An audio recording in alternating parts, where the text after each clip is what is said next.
वस्तु किसी चीज की आशा रखते हैं तो वह हमें प्रदान कर देता है। अन्य वस्तु जो है हमें प्रदान कर देता है, लेकिन वह यह नहीं देखता कि उसमें हमारा लाभ है या हानि है, उससे हमारा भला होना है या नहीं। एक व्यक्ति था, वह वन में भ्रमण करने निकला। बड़ा घोर वन था। देखता हुआ वन को, उसकी सुंदरता को चलता गया महाराज। आगे देखा एक बड़ा विशाल वृक्ष है जिसकी बड़ी अच्छी छाया है। थक गया था, इसलिए विचार किया कि क्यों ना थोड़ी देर मैं इस वृक्ष के नीचे विश्राम कर लूं, उसके पश्चात फिर वापस घर को मैं जाऊंगा। वह वृक्ष के नीचे बैठा और वह वृक्ष कोई साधारण वृक्ष नहीं था। स्वर्ग में जो कल्प वृक्ष है वही कल्प वृक्ष था। उसे यह पता नहीं था यह कल्प वृक्ष है। कल्प वृक्ष के नीचे बैठकर हम जो भी चिंतन करेंगे वह हमें वह वस्तु प्राप्त हो जाएगी। वह बैठा थका हारा था। उसने विचार किया, काश मुझे पीने के लिए जल मिल जाता तो बड़ा अच्छा होता, बहुत जोरों की प्यास लगी है। जैसे ही चिंतन किया महाराज, उसके सामने जल आ गया। वह प्रसन्न हो गया, यह जल कहां से आया। उसने विचार किया, पहले तो प्यास बुझाई जाए, फिर खोजेंगे कि यह जल कहां से आया।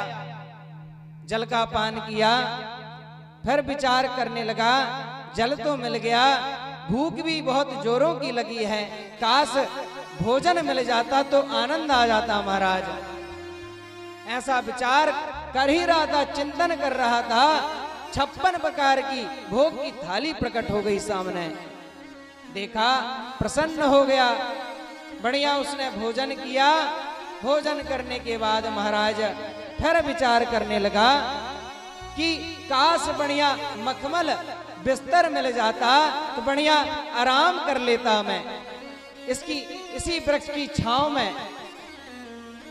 जैसे ही यह चिंतन किया, महाराज डल्लव का गद्दा सामने प्रकट हो गया।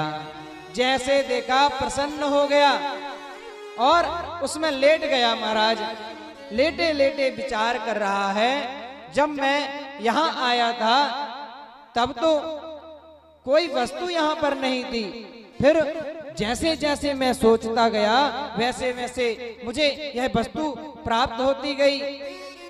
कहीं यहां शेर तो नहीं आ जाएगा। जैसे ही सोचा महाराज, सामने शेर प्रकट हो गया। फिर उसने सोचा कहीं यह मुझे खा तो नहीं जाएगा। जैसे ही विचार किया, वह शेर उसका शिकार कर लिया। महाराज गोविंदाय नमो नमः हो गया। तो कल्प वृक्ष महाराज, कल्प वृक्ष भी हमें प्राप्त हो जाए तो वह यही नहीं देखता कि इसमें इनका लाभ है या हानि, वह तो प्रदान कर देता है। लेकिन श्रीमद् भागवत की शरण में आने के बाद भागवत जी हमें ना जाने क्या क्या प्रदान करती हैं, और वही प्रदान करती हैं जिसमें हमारा लाभ है, जो हमारे लिए हितकारी है। वह भागवत की महिमा है। ऐसी भागवत जी है महाराज। इसलिए बड़ी श्रद्धा के साथ हृदय में भगवान को विराजमान करके हम भगवान की